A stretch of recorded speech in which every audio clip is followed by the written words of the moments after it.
Hello again, it's me, and it's part 4 of me colouring in an Amiga 1000 I've drawn previously. Anyway, let's begin.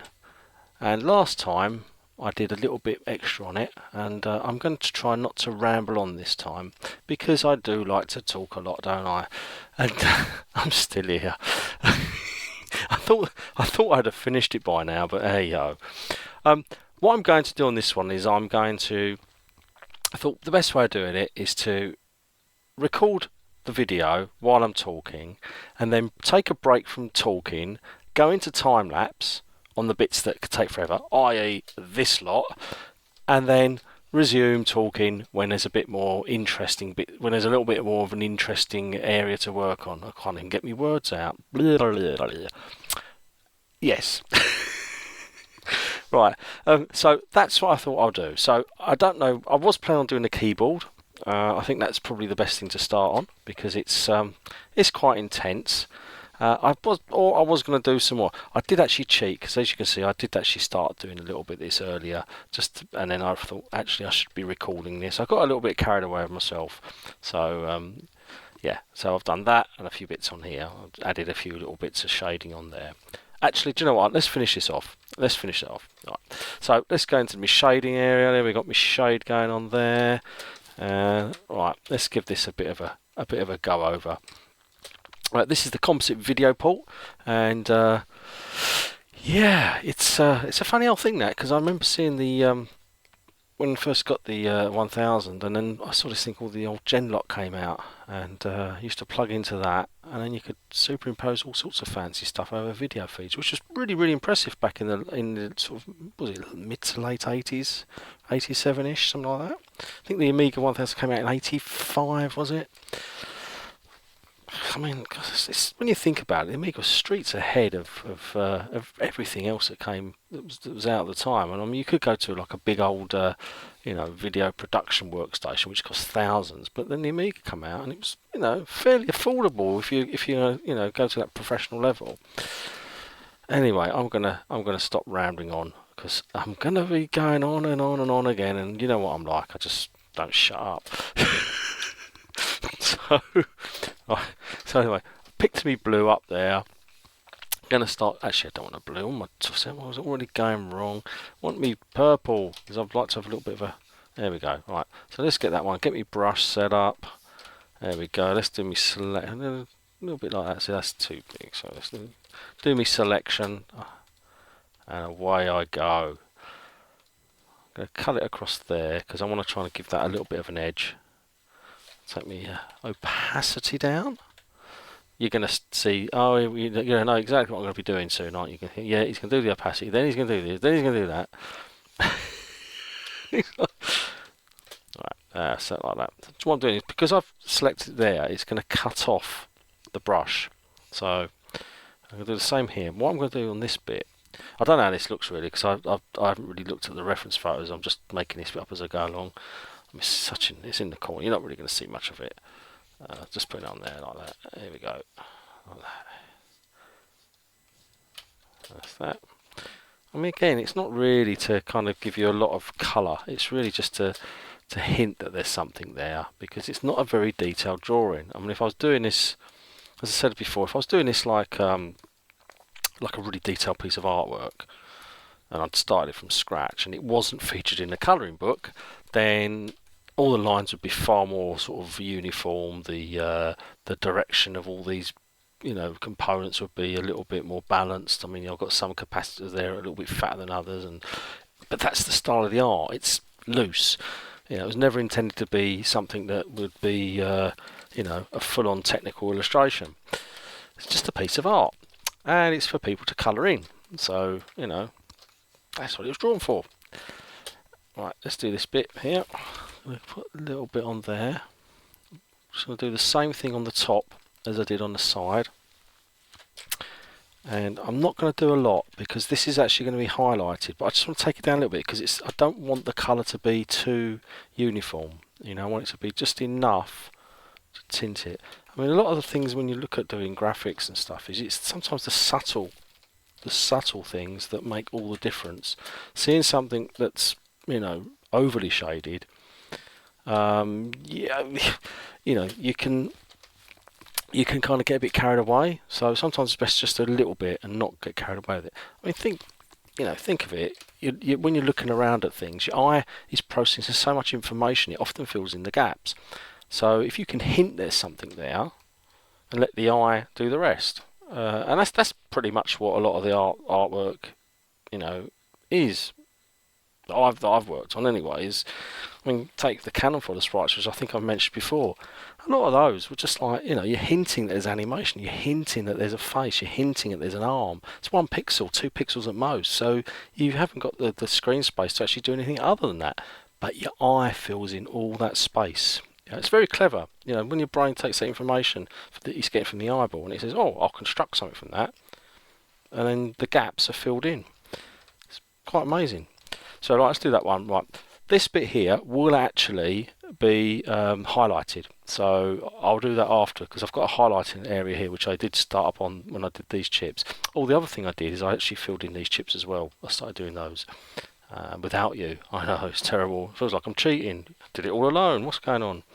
Anyway, let's get back to this one, and let's get that one going. I'm going to go for a blue on this one because it's white and I think it'll just look a little bit better, so it doesn't have to be precise. I'm just going to go like that.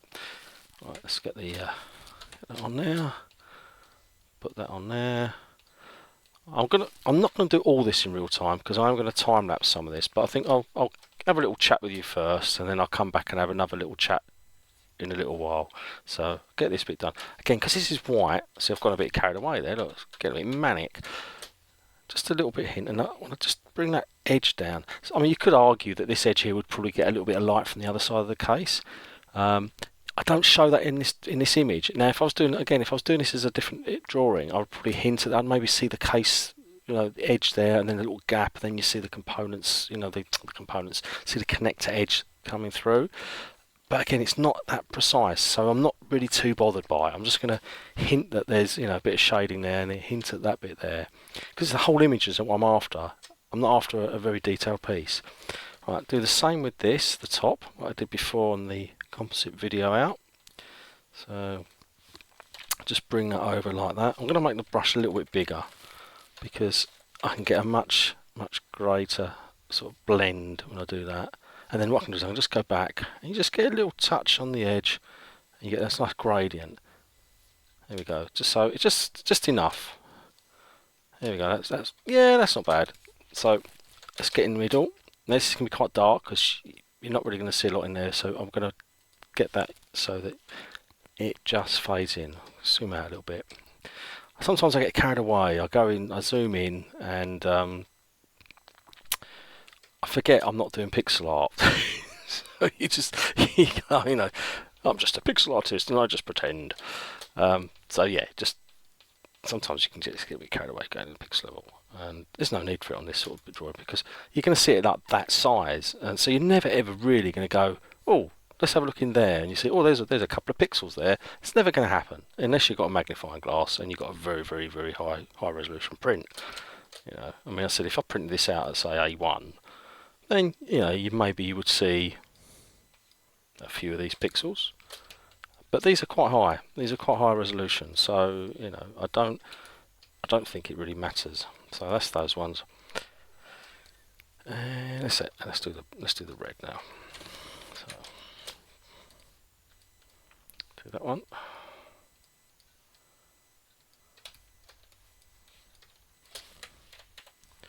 And zoom up. Get a bigger one, and just go over like that. I'm going to put that back to purple because there is a little bit, and I think I don't want to turn it. I don't really want to turn it into too much of a blue tint, because if it being it's red, I just want to hint that it's shaded. There is a danger that you can use a blue shadow brush and it will actually tint it too much and add too much of a tint to the base colour, and I don't really want that. I mean, even that's not really that great, so that's better. Just want to take it off a little bit. Just take it off, just a little touch there, just so it's hinting that it's shaded. And let's go up to 15. Actually, And well, you get a bit carried away there, like, just a little bit there. That's it. And I can do the same for that one. Just want to take that over, so just there's a little bit of an edge there. Like it's getting a little bit of shading from the edge of the case, just a little bit. Yeah, that might work. And I'm going to do the front of this as well. I was going to leave it light, but I think it's probably going to be shadow. But I'm going to do the same thing. It's all like smoke and mirrors really. Just bring that up like that, and I'm just going to hint that it's going down there. Because what's going to happen, this edge is going to have a highlight on it. So these dark shades, I'm just leading it up to when I come over and do the highlights over the top later. And do the same for this one.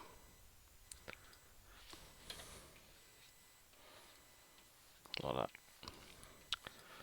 It's not, these are very, very minor parts of the drawing, and I'm not going to spend too long on them. It's just a hint that it's there, and bring that down like that. There we go. Just so there's a little bit of shading. When you zoom out, you won't see it, and then once the highlights are on, it will just bring it all together and tie the whole thing up. Next bit is to go over here and do this bit over here. I'm going to start on these, and I'm going to I'm just keeping an eye on time, so I'm not going to be going on for hours again. I'm trying to keep these videos smaller now, so they're much more like compact, because I figured that if you're sitting down and you're going to watch somebody do something for like an hour, 2 hours, it's just like too long. So I'm trying to keep these fairly short. Having said that, I'll probably ramble on again, and we'll be here for like 3 days. So sit here, and then it's like, oh look, is that a cockerel? Yeah, it's breakfast time. Yeah, so it's not. I'm not going to do that. So bring that down. The 5. Yeah, let's go up to that one. Okay. Right, now this one here, I'm just going to do a little bit of a hint, because these are actually supposed to be metal, aren't they? So, and again, you're not going to see a lot of this. It's just a hint that it's shiny. I'm just going to bring that little edge there, just to get it like that. So when you look at it, like that, it's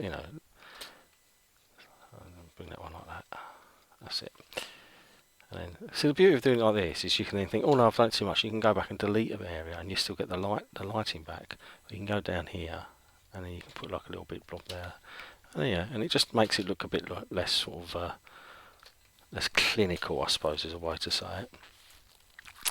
Right, now for this one, I'm actually going to select it, so I don't go over the top. Right, and there we go. Like that. Take that down to 5, and I want to just shade this down like that. I'm kind of just playing around now, just getting a little bit of a shading going on, and it's just going to go like that. And then what I'll do is I'll add you'll see it kind of almost look like it should do in a minute, which will be and then zoom out, and you get that kind of like weird, kind of like almost metallic-y effect. It's all a bit of a con, really, isn't it? I mean, it's just not really. But again, I'm not trying to make this look like a photo. It's just hinting that it's shiny, and it's like that. And then what I can do is I can go into this brush, and I can just. There are differences. I mean, you're probably thinking, what's the difference between this brush and the one you just used? Well, it's really to do with the edges. One of them's got a slightly different edge to it, and it just, I don't know, it's just enough for me. I mean, when you're drawing this stuff, you kind of get a feel for the brushes. See, now I've just took that up. Now what I want to do is I want to go to this one, and I'm just going to go in, and I'm just going to bring that down. I'm just going to do the edge. Well, not that much though. Do about 40% or 50%, just to put the edge on like that. And then the same down here, just so there's a little bit of an edge. And it just seems something like that. Now and then you just get that kind of weird, metally kind of effect. I mean, what I'll do later is when I do the highlighting area, I'll go with a tint. I mean, because these are never, ever this kind of colour. They're always tinted to, like, maybe picking up a bit of the colour from the PCB, or picking up a bit of the reflection of the light from the case. And you can go in and you can tint them up so that they look a little bit more sort of realistic. These ones, again, you can go. I mean, I'm keeping it on this brush because it's quite a nice, precise brush. I've got that.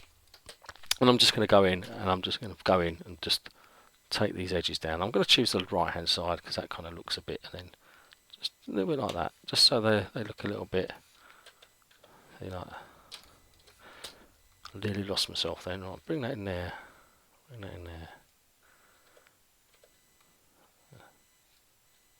And we just do that.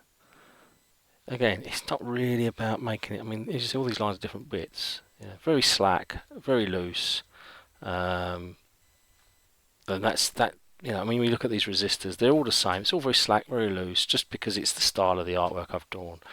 I didn't want to make it precise, as I said before, because it would have taken me a lot longer to do all these for the book, and there was deadlines, so sometimes you have to kind of think, well, what's the best method of doing things, and ultimately you just have to kind of go with whatever works, and you can just go with it. So now these, again, just taking the colour down just a little touch, just so it's on there. I've not bothered to select this because it's all black around the outside, so it doesn't matter. There you go. Zoom out and you've got those all shaded up. Again, when I come back in, I'll add a little bit of, maybe a little bit of yellow, a little bit of green, a little bit of reflection from these bits. It's picking up a little bit of light, and you'll just tint it a little bit to those, to those shades. Not too much, just enough to make them look less clinical, less structured in terms of the hues that are being used. Because it is a bit, a bit clinical when you're doing white and black and you're doing components like that. It just gets a little bit sort of, I don't know, a little bit sort of clean. That's the word I want to use, clean. Don't want them to look clean. I want them to look a bit dirty, like they're bit used. I mean, if I look at the, I might put a couple of reference photos up at the end of this video.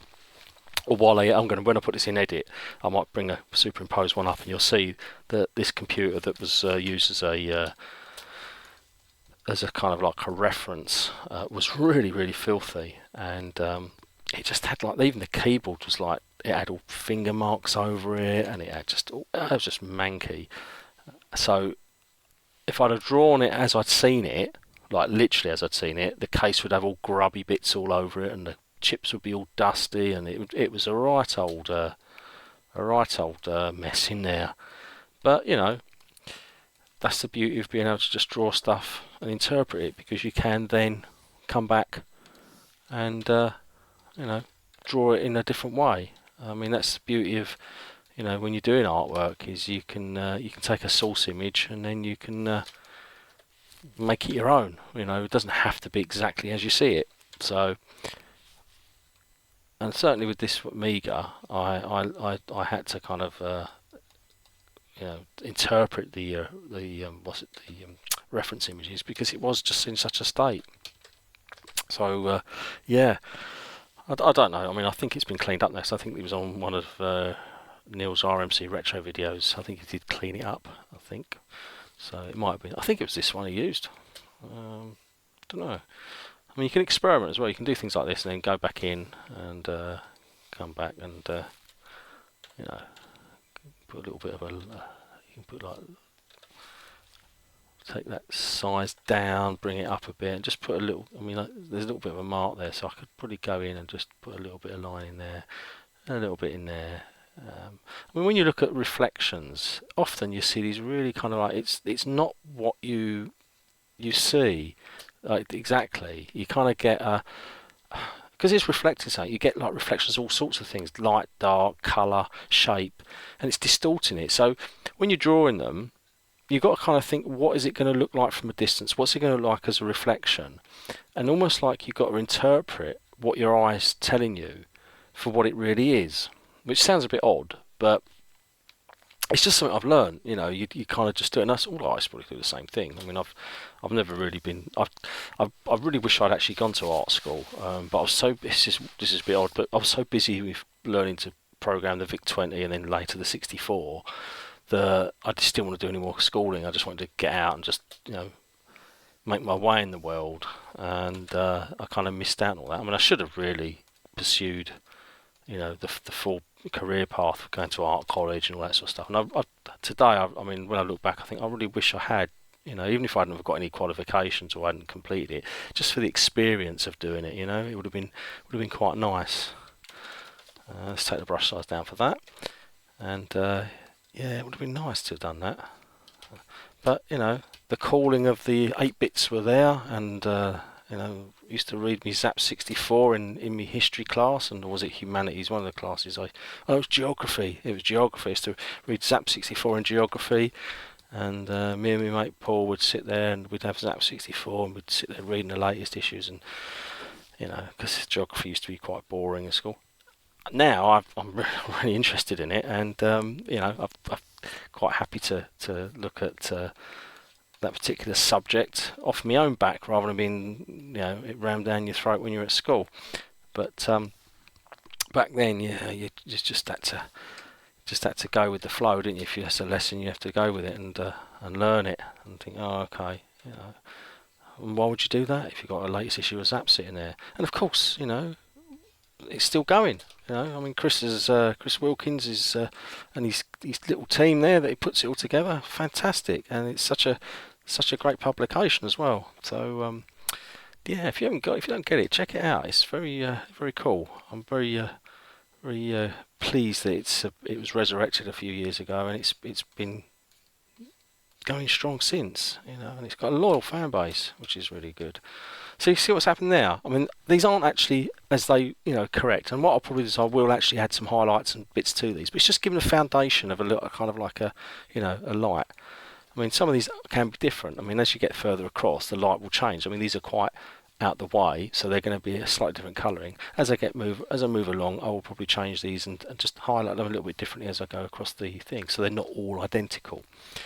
Let's get these ones done now. I'm going to put these in the selection so I don't go over the lines on the other bits. Doesn't matter too much if it's on the lot of it, but these ones I want to just go in and do it properly. Bring that down like that, and bring that one down there.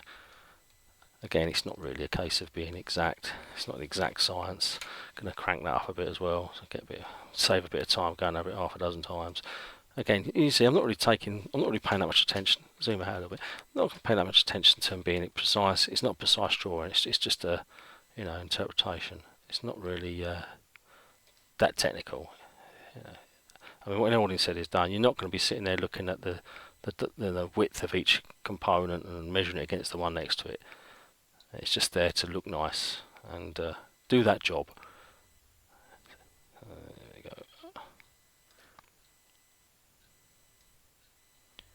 I'll probably time-lapse these, actually. As we're in time-lapse now, and as you see, that's changed the dynamic of that. And I'm just going to bring them up, just to put like a little bit of a base on them.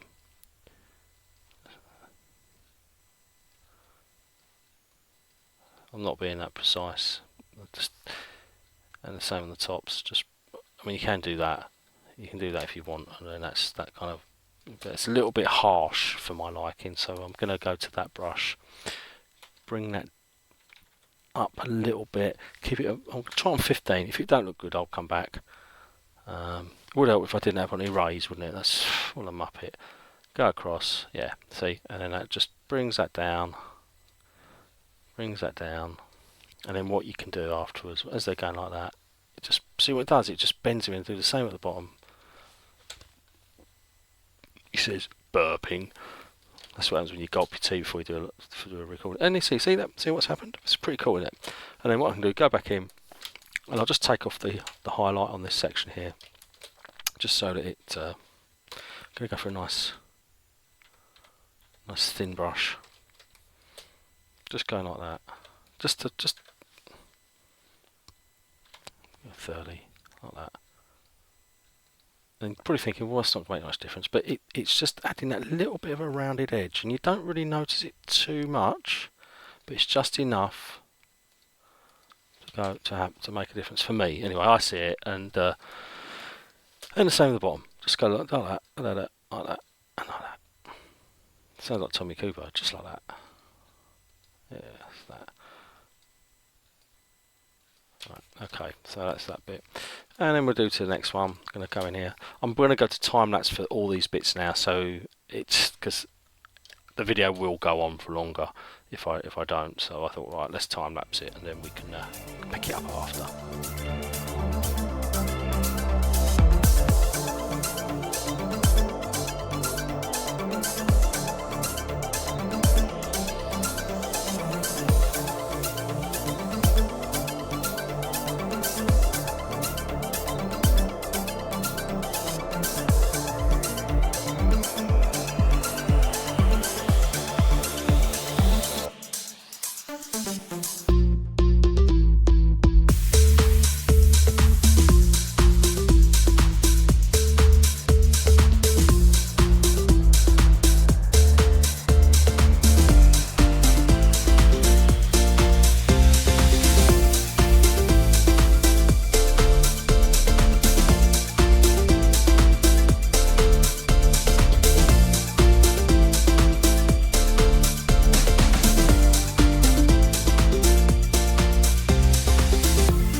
just tidying up these bits here, because one, I shaded on the wrong layer because I'm a little bit tired doing this, and I wasn't planning on doing this at the moment, but I thought I'll do it because I've been putting it off. Well, I say putting it off, I'm not really putting it off, I just haven't had the time to sit and do it, and I really wanted to get this done so that I can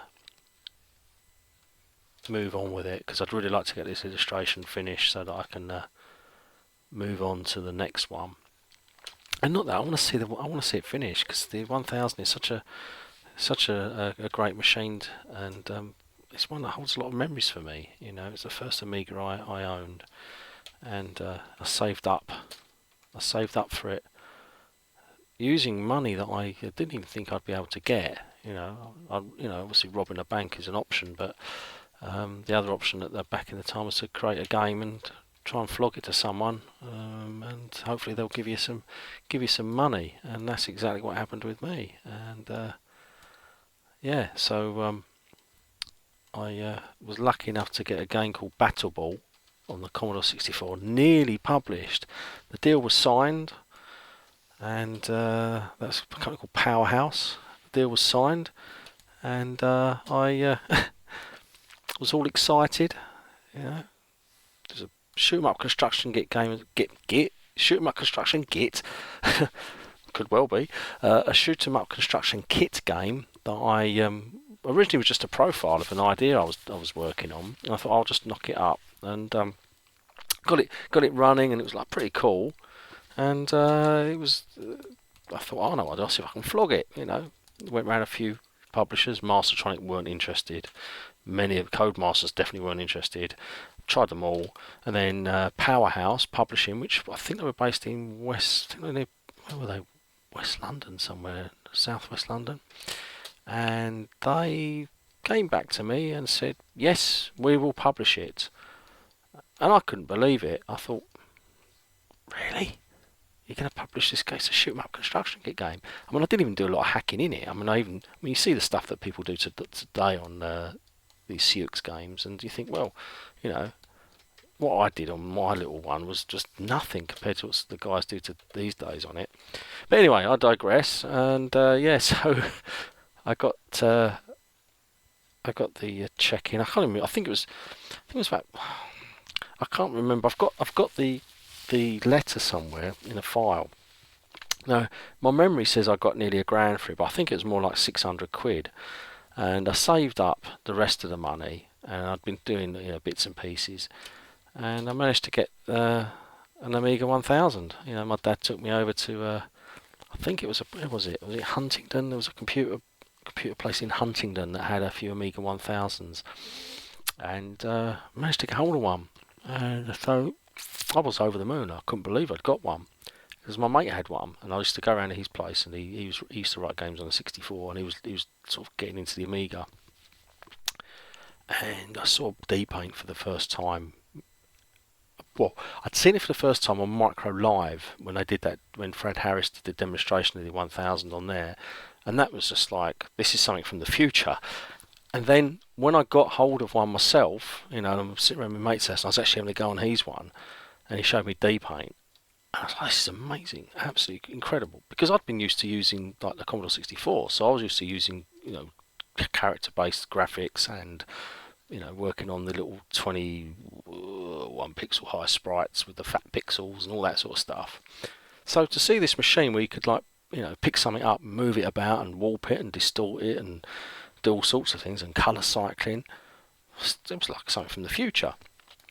So yeah, I was over the moon. So the 1000 is a really dear machine to me, because it represents not just the Amiga itself, but it represents a footstep towards doing what I wanted to do, which was, you know, video game development. And it led the way for me to open my sort of skill set and learn pixel art. And I mean, I did pixel art on the Commodore 64 and picked up a few like tips and techniques on there, but on the Amiga, wow, you could do so much more, as we all know. And I just worked really hard to kind of sort of hone them skills that I was developing using D-Paint. And yeah, I built up a portfolio disc, and then that was it. It just went from there. Thankfully, somebody saw my work and thought, oh yeah, we like some of that. Do you want some work? And I think yeah, I'd love to have a go. So yeah, it was great. So anyway, those bits they're I'd say they're not done, but they're done in terms of foundation. So they're okay now. So I'm going to leave those there. Just spotted that little bit there. I'm going to put that back in. Darken this area up here. And then this segment is going to be done. Bring that down. Let's crank that up a bit because it's a bit silly going over the same bit over and over again. There we go. Like that. And then just enough to take that in like that. Okay. So now you might have spotted a few bits out and pieces, but these is because I've kept it really rough. I don't want it to be, there would be a lot of shadow areas like on here. I mean, for instance, I'll put it on here. What I sometimes do, I have a secondary shadow, so I don't like. So I sometimes put like shade 2, and then what you can do, well, this isn't going to be a final. It's just an example. What you can do is you can do stuff like this, where you go in and you go, yeah, I'll have a little bit of almost like a secondary shadow just around there. And what that does, that just fills this in. It just gives you a little bit of extra, just a little bit of extra around the edges. I mean, if I was doing this properly, what I would do is I would just go in and I'd highlight all this area. I wouldn't do the top because the light's coming from the top. So, but I'm just doing a little. It's just like a secondary shadow. So I'm going to do it here just to show you, just like that. Mask that off there because I don't want to be drawing on those bits. And just bring it in like that, and then as it comes around you can just bring it over and then go over it again so it'll darken down a little bit more, and just do it a little bit more like that, and a little bit more until you're happy with it. And what it does, it again, you don't really see it like as clear, but it's just enough to give you that depth that your eye won't pick up on. It picks up on it, but it picks up on it without standing out, if that makes sense. A little bit like what I did over here, just a little bit there. I mean, I could do the same there, bring another layer in, and just add a little bit all the time.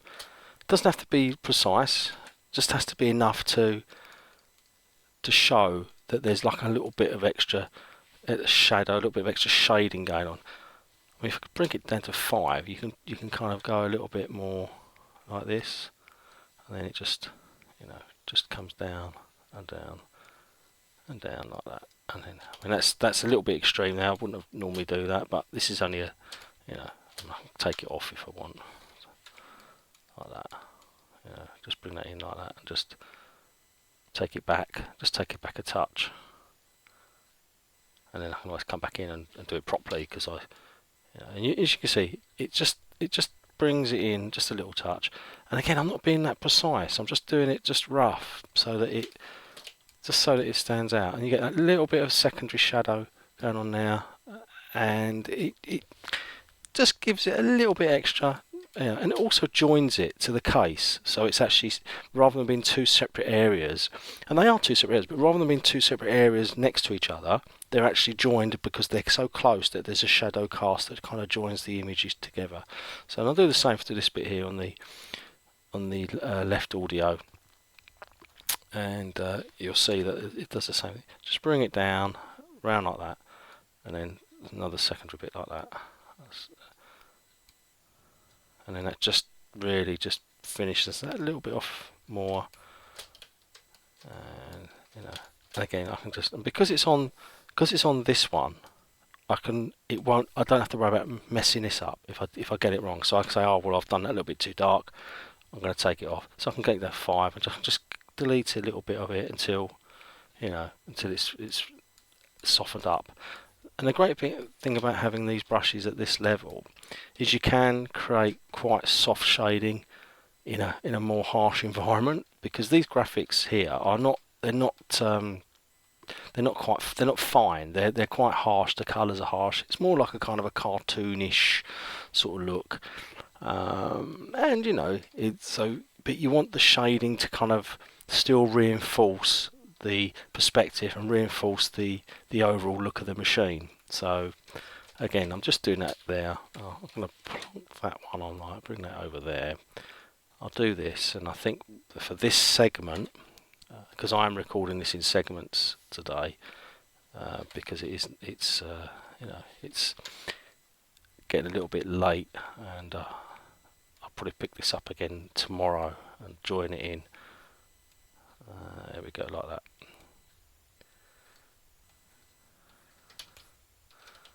As you can see, it's just enough.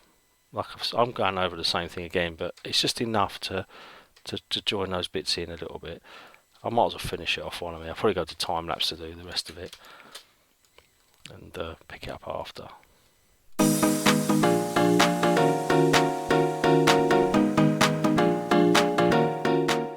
Right, so that's that done. And what it also does is when I do the PCB layer, it will also have the same effect on that.